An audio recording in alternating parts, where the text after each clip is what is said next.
여러분들은 그런 속담 들어보셨을 겁니다.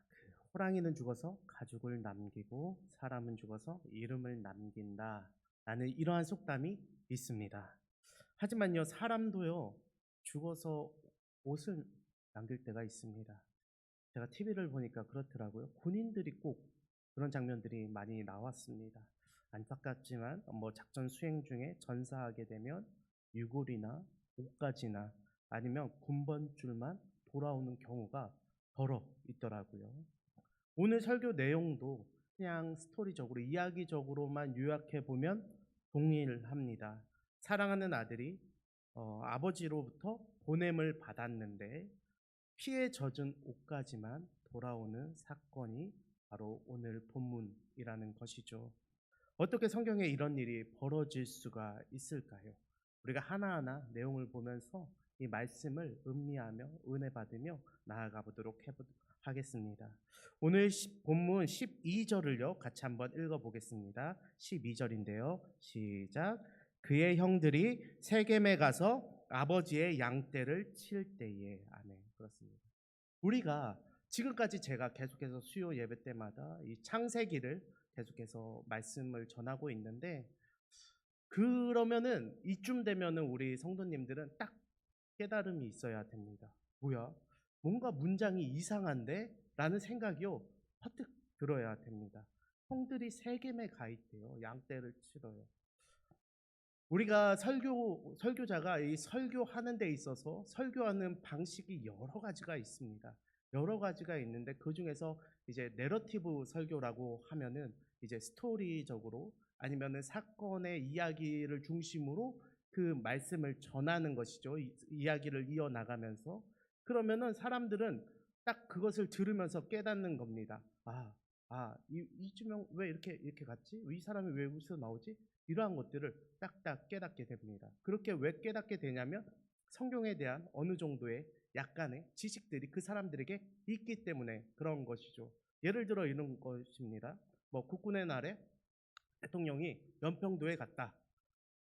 의미가 있지 않습니까? 우리가 그러면은 연평도를 기억하면서 거기서 해전이 있었고 뭔가 그런 걸로 인하여서 몇 주기 기념 해서 거기 위로하러 갔나 보다, 어느 정도 예상을 할 겁니다. 이스라엘 백성들이 하나님의 말씀을 들을 때 그랬다는 거죠. 이 내러티브 설교라는 것은 사실 굉장히 오랜 역사가 있는 설교 방법입니다. 글자가 없는 시절에는 입술에서 입술로, 구전으로 이게 이야기를 할 때에 그 백성들이 들었을 것 아닙니까? 그러면서 지금의 상황을 돌아보면서 그때 하나님께서 벌써 이렇게 이야기하셨구나. 벌써 그때 하나님께서 이러한 이야기들을 여기에 남겨두셨구나라는 것을 깨닫게 되는 것이죠. 그러한 것이 이 내러티브 설교의 장점입니다. 근데 사실 오늘날 많은 사역자들이 이 내러티브 설교하는 걸 꺼려합니다. 내러티브 설교를 하더라도 어느 정도 주제를 정해놓고 말씀을 전하는 거죠. 왜냐하면 성도들이 이전보다 말씀을 알기를 잘 모르기 때문에 그렇습니다. 우리 어릴 때부터도 다음 세대 아이들도 요즘에는 뭔가 그 기초에 대한 것, 성경 자체에 대한 것보다는 뭔가 마음에 와닿는 것, 상황에 와닿는 것 위주로 말씀을 전하고 그것을 가르치다 보니까 그러한 일들이 있는 것이죠. 근데 우리는 성경을 바로 알아야 할 필요가 있습니다. 요셉의 형들이 이 세겜에 가서 아버지의 양떼를 치고 있다고 합니다. 근데 세겜은 어떤 곳입니까? 우리가 딱 세겜하면 가지 말아야 될 곳인데? 라고 바로 딱 머릿속에 들어와야 됩니다. 왜냐하면 세겜에서 얼마 전에 무슨 일이 있었습니까? 딸이었던 디나가 강간을 당하는 사건이 이 세겜이라는 곳에 있었습니다. 그렇기 때문에 그곳에서 형들이 양떼를 치고 있다? 와, 이거는 크나큰 문제가 있는 겁니다. 굉장히 부모로 하여금 그 마음을 불안하게 만드는 일이에요. 왜냐하면 야곱이 그 일로 인해서 주변의 가나안 사람들이, 가나안 거주민들이 야곱을 죽이려 하지 않았습니까? 그래서 야곱이 하나님께로 베델로 피해가지고 하나님 앞에 예배하며 기도하며 나아갔을 때 하나님께서 이 야곱을 지켜주셔서 그가 피해를 받지 않도록 했습니다. 이러한 일들이 있었기 때문에 세겜 근처에 가지 않는 것이 이 아버지의 마음이었던 것이죠.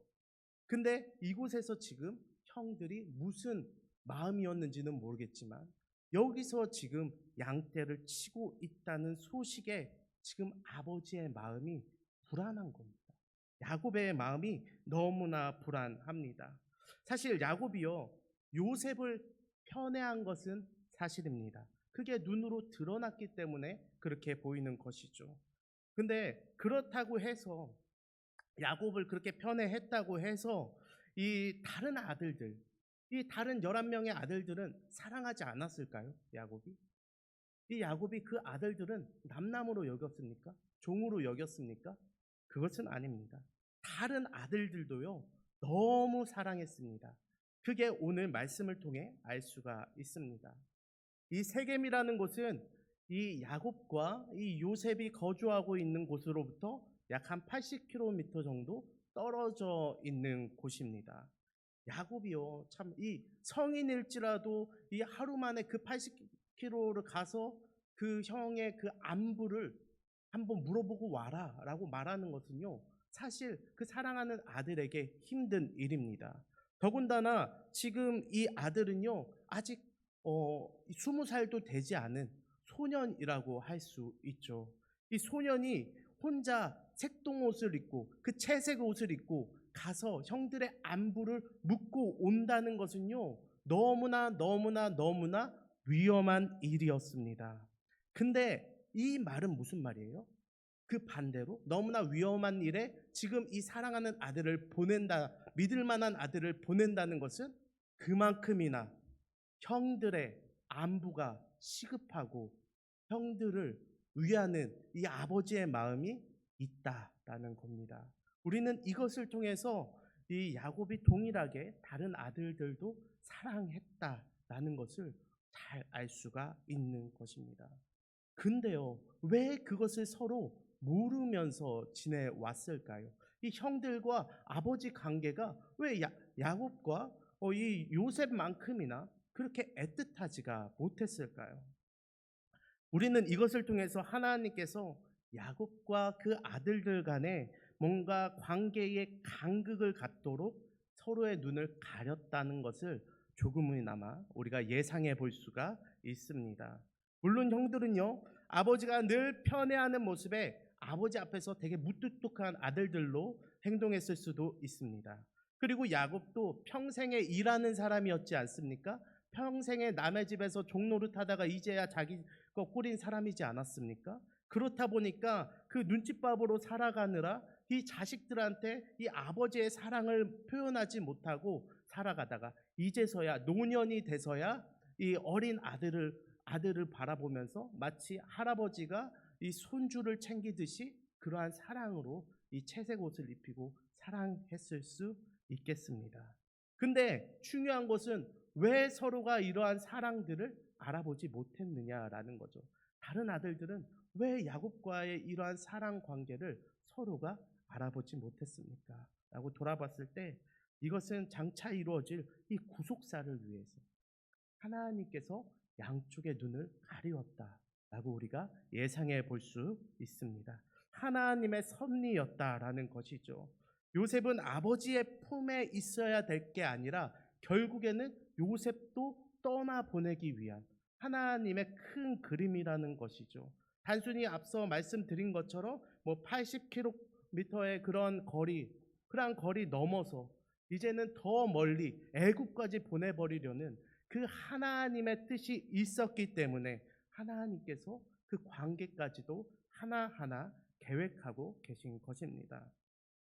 다시 돌아와서 아니나 다를까 이 요셉은요 15절에 보니까 방황하고 있습니다. 그 길을 가다가 방황하고 있는 거예요. 늘 채색 옷 입고 형들과 같이 일 안 하고 아버지 곁에서만 있었는데 형들이 어디에서 양을 치는지 어디 가서 그 양들에게 꼴을 먹이는지 이 요셉이 잘 알겠습니까? 그 지형을 잘 알겠습니까? 그 험난한 곳을 알겠습니까? 모르니까 헤매고 있는 것이죠. 그러다가 어떤 사람을 만나게 됩니다. 그리고 그 어떤 사람이 친절하게도 그 형들의 모습을 보았고 형들이 도단으로 향했다라고 이야기합니다. 도단이라는 곳은 이 세겜에서부터 또다시 20km를 올라가야 되는 곳입니다. 총합해서 지금 요셉이요, 아버지의 마음, 그 아버지의 마음을 형들에게 전달하고 형들의 안부를 다시 아버지께 전하기 위해 지금 어, 왕복으로 따지면은 거의 200km의 길을 가고 있는 것입니다. 그럼에도 불구하고 지금 요셉은 그 방황할 때도 묵묵히 잘 가고 있습니다.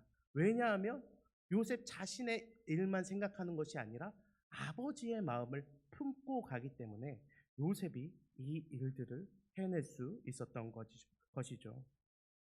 하지만 멀리서 다가오는 요셉을 본 형들의 마음은요, 이 요셉과는 달랐습니다.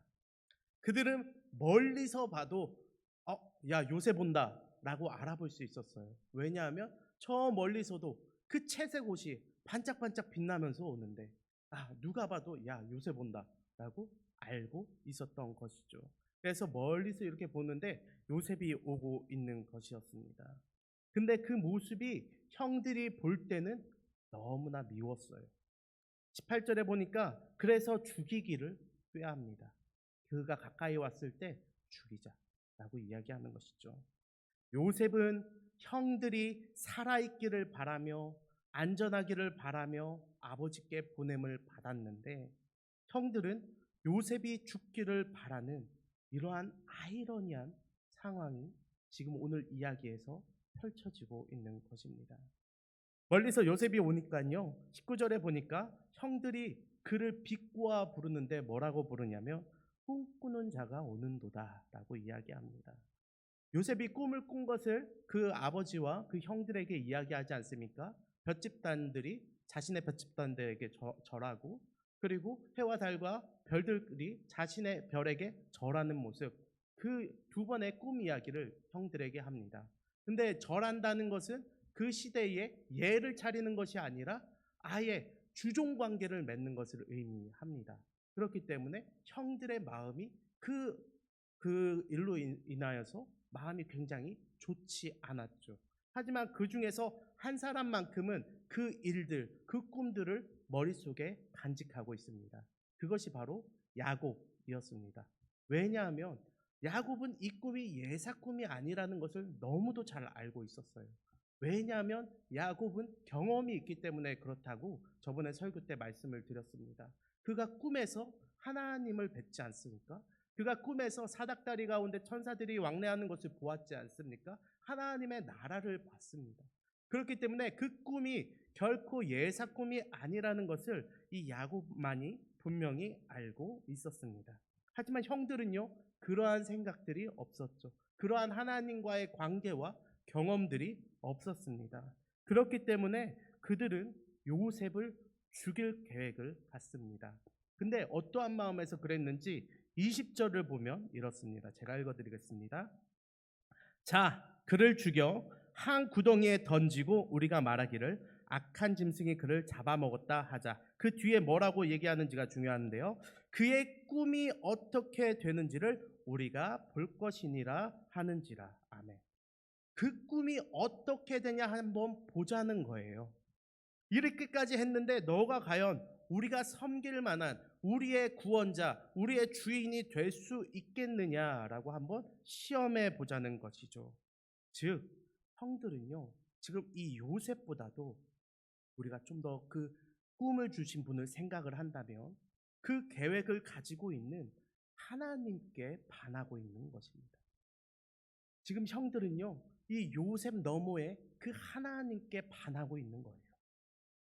그러나 형제 중에 맏이었던 이 르우벤만큼은 아버지가 슬퍼할 일이라는 것을 깨닫게 됩니다.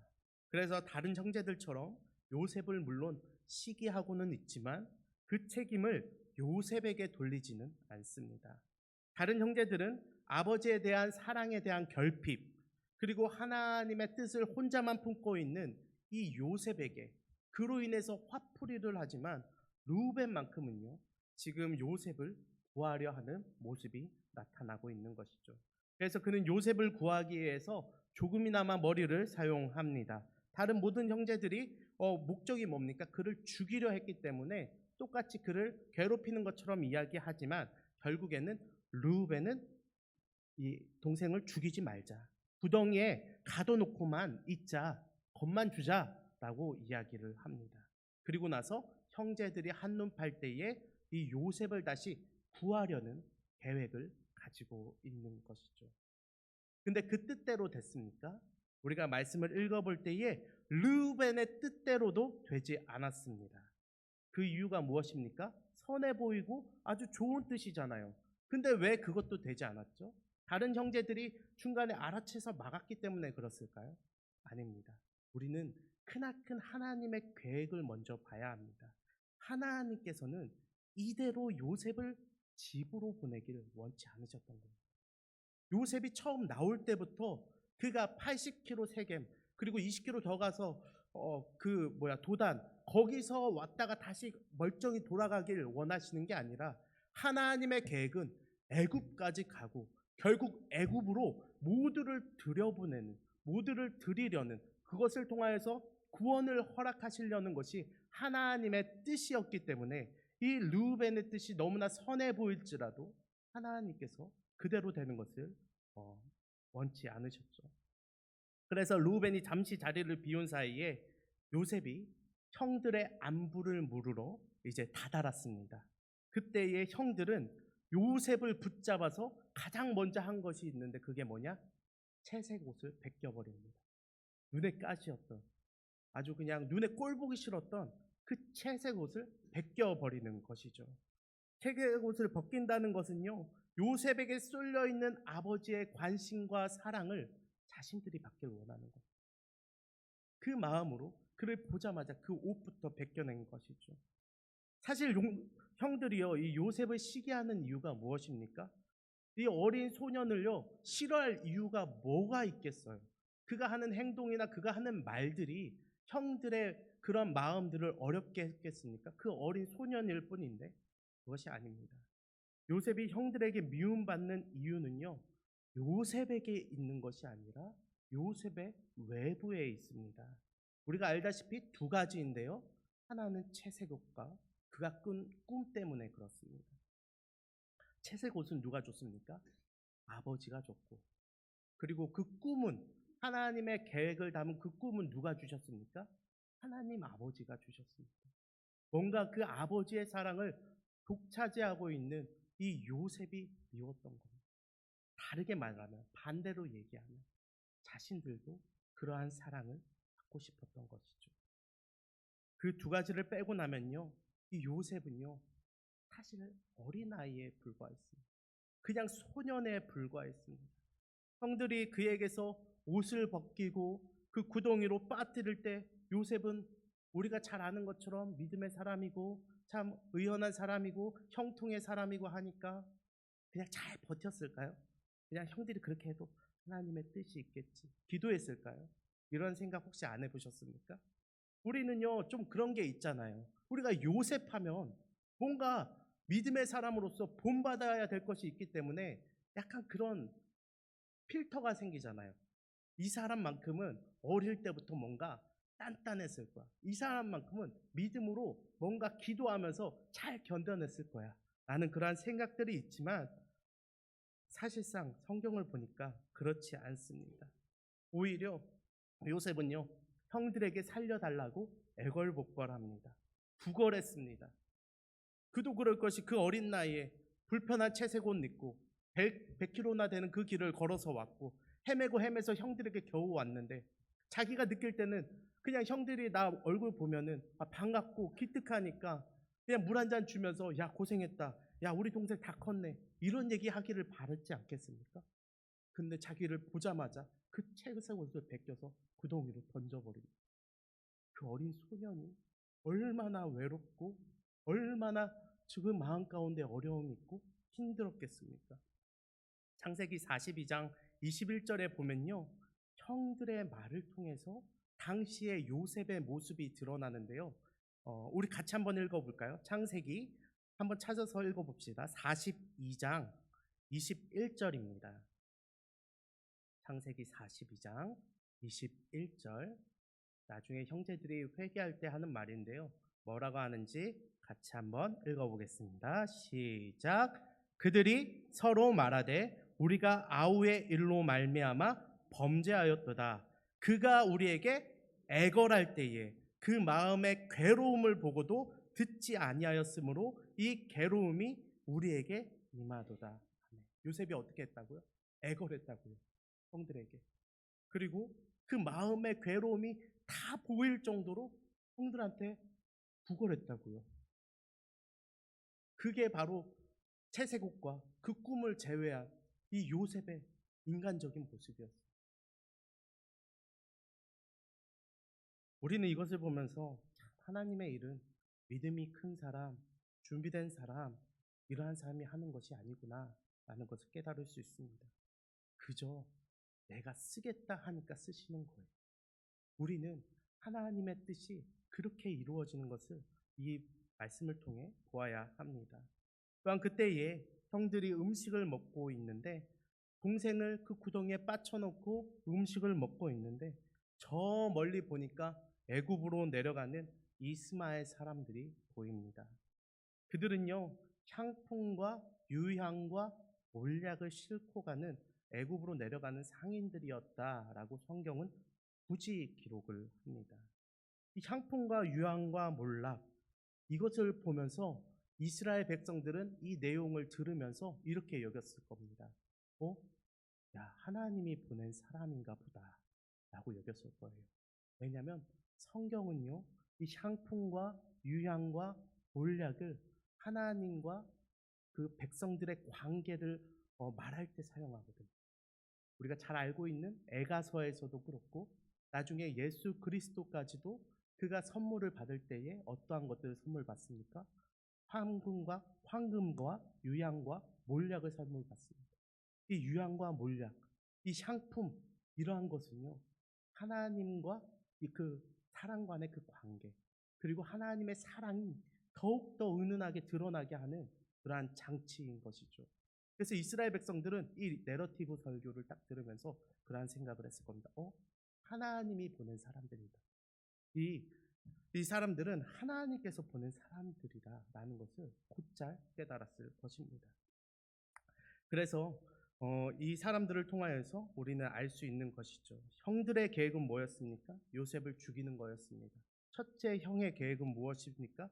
요셉을 어떻게든 살려서 아버지 품에 보내는 것이었습니다. 하지만 하나님의 계획은 무엇입니까? 그를 애굽으로 보내는 것이었습니다.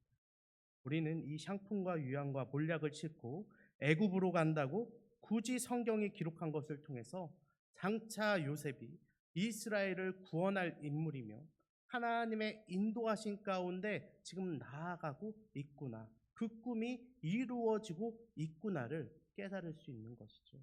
이것이 바로 내러티브 설교의 힘입니다. 그 하나님의 뜻을 알아본 것은 아니지만 상인들이 오는 모습에 가장 먼저 그 형제 중에 유다가 반응을 합니다. 유다는 27절과 28절에서 다른 형제들에게 동생을 손대지 말고 그냥 이렇게 된 거 동생 죽이지 말자. 동생 손대지 말고 저 상인들에게 팔아보는 게 어때? 라고 이야기합니다. 그리고 다른 형제들도 그를 죽일 듯이 하다가 그 말을 청종했다라고 성경은 기록하고 있는 것이죠. 하나님께서 그들의 시선을 하나님의 뜻 가운데로 지금 돌리고 있는 것입니다. 결국 요셉은 팔리게 됩니다. 얼마에 팔리는지 성경에 보니까 은 20에 팔렸다라고 이야기를 합니다.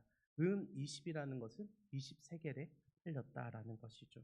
당시에 노예 몸값을 제가 고대 문헌에서 좀 찾아보니까 20세 이하의 노예는 은 20, 그리고 20세 이상의 그러한 노예들은 은 30에 팔렸다라고 이야기가 되어 있습니다.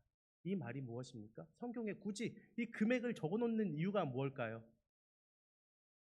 그 이유가 뭐냐면 제가 말씀을 묵상하면서 드는 생각은 그가 평소에 입고 다니는 옷보다 그가 낮은 값에 팔려가는구나. 형들이 세상이 요셉을 그렇게 바라보고 있구나 라는 것을 깨달을 수 있었습니다. 아버지 야곱이 생각하는 요셉의 가치는 어느 정도였을까요? 자신이 그 많은 돈을 들여서 채색 옷을 사서 입힐 정도로. 채색 옷은 당시에 어떤 사람들이 입었습니까? 귀족이나 왕이 입었던 겁니다. 그것을 입힐 만큼 그의 가치를 귀하게 봐왔는데, 근데 세상이 바라보는 요셉의 가치, 형들이 바라보는 요셉의 가치는 고작 은 20세겔과 같았던 것이죠. 세상은 우리를요, 은 20세겔, 은 30세겔로 봅니다. 그것은 우리가 죄의 노예되었기 때문에 그렇습니다. 이 노예로서의 값어치밖에 안 된다고 세상은 계속해서 우리의 가치관을 흔들어 놓는 것이죠. 세상은 우리를 가치 있다고 여기지 않습니다. 우리뿐만입니까? 우리를 구원하러 오신 그 예수 그리스도에게도 그 죄를 뒤집어 씌우고 은 30에 팔리게 했습니다. 성인 노예 하나만큼의 값어치에 예수님께서 팔린 것이죠. 이러한 세상 가치에 형들 역시 지금 빠져 있는 것입니다. 그리고 뒤늦게 르우벤이 돌아옵니다. 첫째가 돌아와서 요셉을 구하려고 보니까 구덩이에 요셉이 없는 것이죠. 이미 팔려가고 없었습니다. 그래서 그는 옷을 찢고 아버지를 볼 낯이 없다고 고백을 합니다. 그 사이에 다른 형들은 요셉의 옷을 가져다가 아버지를 속일 생각을 합니다. 순념소를 죽여서 그 옷에 피를 적시고 그 채색 옷을 아버지에게 가져가 보여주는 것이죠. 그리고 모르는 척 오다가 요셉 옷 같아서 주워왔다. 아버지 한번 보세요. 이거 요셉 옷 맞나? 이렇게 태연하게 거짓말을 하고 있습니다. 야곱은요, 이 말을 듣고 심히 슬퍼합니다. 짐승이 그를 잡아먹었다고 여기며 자기 옷을 찢고 붉은 배로 허리를 묶고 오랫동안 다른 아들들의 위로도 받지 않습니다. 그리고 그의 아들을 위해서 애통합니다. 그리고 내가 슬퍼서 스올로 내려가서 저 지옥으로 내려가서 이 아들이 있는 곳으로 가서 내가 그를 보고 싶다라고 말할 정도로 그의 아픔과 성실을 표현하는 것이죠. 그 형제들은요, 아버지의 이렇게 한없는 슬픔을 바라보면서 자신들이 잘못을 해냈구나, 이것이 분명한 죄였구나, 잘못이었구나 라고 깨닫게 되는 것입니다. 우리는요, 오늘 이러한 내러티브 설교를 통해서 단순히 이 요셉의 이야기가 요셉 그 사람을 뭔가 드높이는 이야기가 아니라 하나님께서 예수 그리스도를 통해서 하나님의 사랑과 그 구원 계획을 세워서 오늘날 우리에게 보여주셨는데, 그 이야기가 이미 예전부터 계획되어 있었던 거구나 라는 것을 깨달을 수가 있습니다.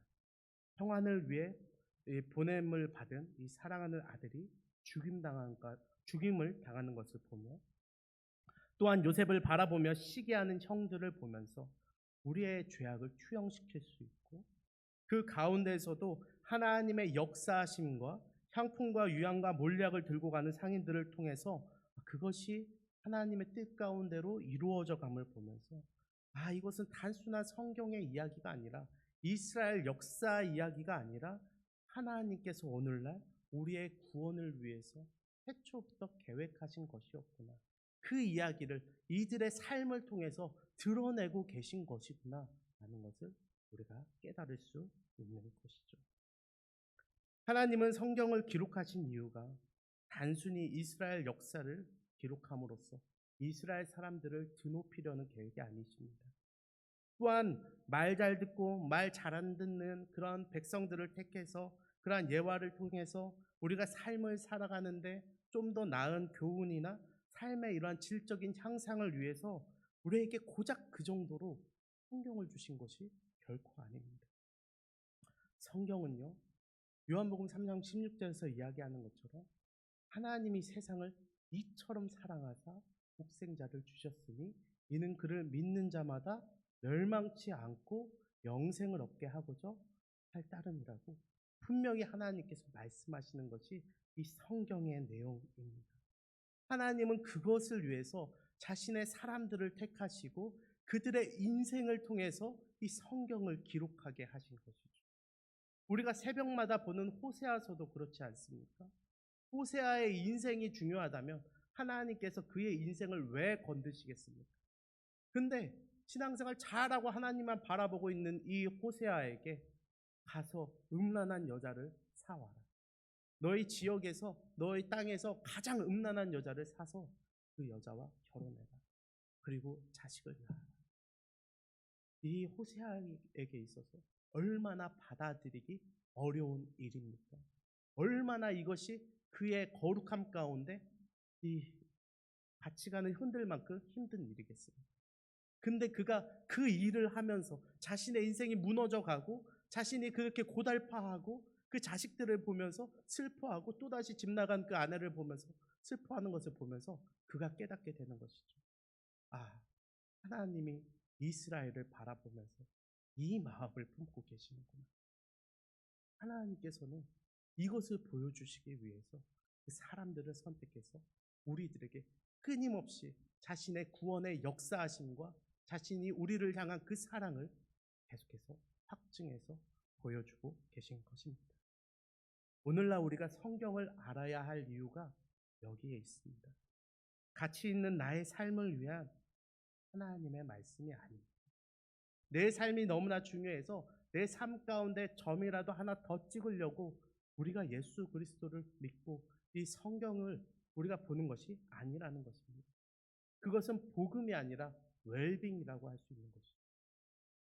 복음은 오늘 말씀과 같이 은 20세겔, 은 30세겔 아무렇게나 팔리는 노예 같은 나의 이러한 가치가 나의 이러한 인생 가운데 하나님께서 예수 그리스도 자신이 제일 사랑하는 그 아들을 죽이심으로 말미암아 도리어 우리에게 그를 통하여서 채색 옷을 입혀주시고 너는 가치 있는 인생이야. 내가 택한 나의 백성이야. 내가 사랑하는 나의 아들이야. 라는 것을 보여주시고 그리고 하나님의 그 계획과 그 꿈을 우리들에게 보여주시는 것.